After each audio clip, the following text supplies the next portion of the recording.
Welcome back to the Birdie Briefing. This is Marie, and I am here to give you a short update on round 2 of the 2025 Portland Classic that is happening this weekend in Portland, Oregon. I don't know if you've been following along with the Birdie Briefing on either the podcast or on our social media or our website. We're everywhere, but we have been updating the news throughout the day. But here we are going to give you a brief rundown of what has happened. The big news, as far as I'm concerned, is that Jeongeun Lee5, and that's Jeongeun Lee, is now in solo first. She was tied for second before, so it's not like she came out of nowhere, but she had a -5 today after a -7 yesterday, for a total of -12. So great on you, Jay Lee. I can't wait to see what you do tomorrow.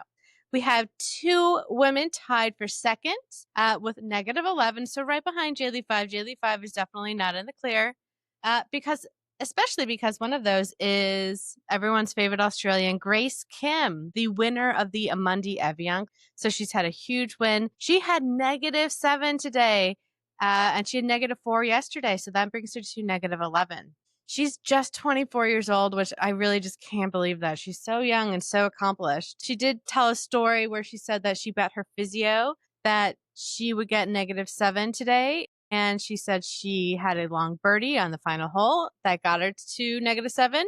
So now her physio has to wear a yellow tutu. I think it was at the International Crown, the tournament taking place in Korea this November. So good for you, Grace Kim, for making your physio wear tutu and for getting tied for second. She is tied for second. She's not alone with Gurleen Kaur, the American that we talked about yesterday. She had -4 yesterday, so she's been up here in the top of the Portland Classic rankings. And she also has -11. I love seeing her up there. She was a new player to me because she just hasn't been up here that much, but it's great to see her staying, and I love that. So tied for fourth with -10, we have 3 different women. One of them we talked about yesterday was Ashleigh Buhai, the South African woman. She had a -4 today, which combined with her -6 from yesterday brings her to -10.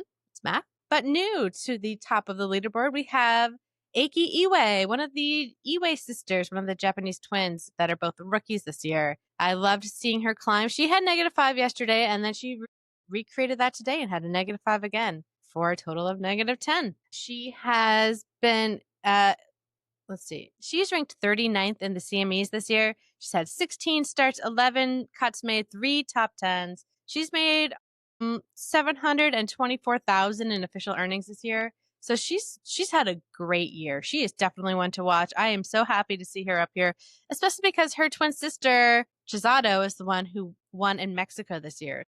Maybe it's Akie's turn to take a win. Let's keep an eye out. The other person tied for fourth that is new to the leaderboard is Pajaree Anannarukarn.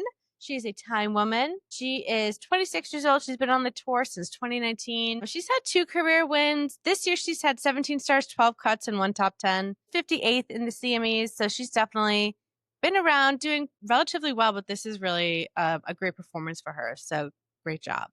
Then we have 4 different women tied for 7th at -9. So still just a couple of 3 points away from the -12 from Jay Lee5 in first place.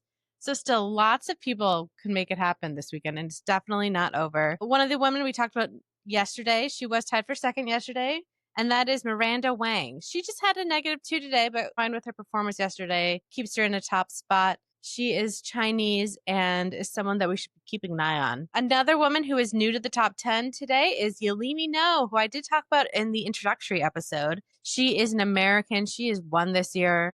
I'm a big fan of Yelimee No, so I would love to see her win. Also tied for 7th, we have Amelia Lewis, which is an American. I did not know her. This is a new name for me as well. She had -4 today, so pretty good performance again to bring her to that -9. She is 34, joined the tour in 2011. She's only had 3 starts this year, made the cut 1 time, and has not had any top 10 finishes. So this is a great performance. So we'll be excited and keep watching to see where you go.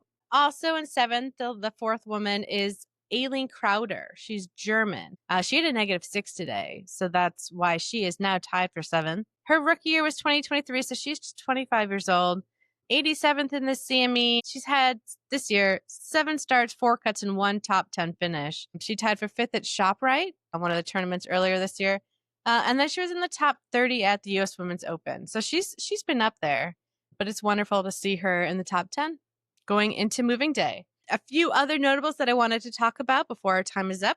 Kiara Romero. She's the amateur I talked about, the #1 ranked amateur in the country. She is tied for 11th place at -8. So she's right behind those that tied it for 7th. Another person that I talked about in the introductory Portland Classic episode was Gina Kim, who just won her tour card back. She has -7, so she's tied for 16th. I just think it's so amazing when these players, these amateurs, are able to come up and do such an amazing job. Truly impressive to play alongside these professionals. Speaking of professionals, we do have a few individuals tied for 20th at -6. I won't go through all of them, but that includes Hayron and Ubel, who were in the top 10 after day 1, but they were just even today. Brooke Henderson, the wonderful Canadian, she was at +1 today, so she's also at -6. Not out of it by any means, but definitely have some work to do if they want to take home the trophy. Just a few more that I want to talk about. Rose Zhang. I haven't said that name in so long. I was so excited to see that she had -5 today, bringing her to -8, which is amazing. She's a young woman who is an American. She had an injury, and last year she played amazingly, and she's really struggled this year. And I am so happy. I don't think I've seen her in the top this year. Looking at her statistics, it says she has 9 starts. She's only made the cut 4 of those times and had 1 top 10 finish. But last year she made the cut 16 times and earned $1 million. So definitely going in the right direction right now. So I love to see that, Rose. I'm thrilled for you. So let's talk about what happened to Adele Cernasek. She dropped to 27th after having +3. She was, of course, the French woman who was in first place yesterday. That's how this goes. It's really not just about performing well one day. It's about performing well 4 days. That is why this sport is crazy. It's such a marathon. The cut line was -2. They had thought it might be -1, but there were so many great performances today. That does mean everyone's favorite, Juli Inkster, the LPGA legend, did not make the cut, which I'm honestly, I don't want to say devastated. That seems dramatic, but I'm really bummed. But Julie, you were amazing to watch. If I have half as much energy and flexibility and mobility as you when I'm a little bit older, I would be thrilled. Honestly, if I had that much strength and flexibility now, I'd be thrilled. So honestly, Julie, you are a treasure. You're wonderful to watch. So it's too bad that you didn't quite make the cut, but thank you for playing and letting us watch and follow along. So thank you all for following along with the Birdie Briefing. That was your day 2 cut. I hope you have a wonderful night or rest of your day. And until next time, I'm out. This is the Birdie Briefing.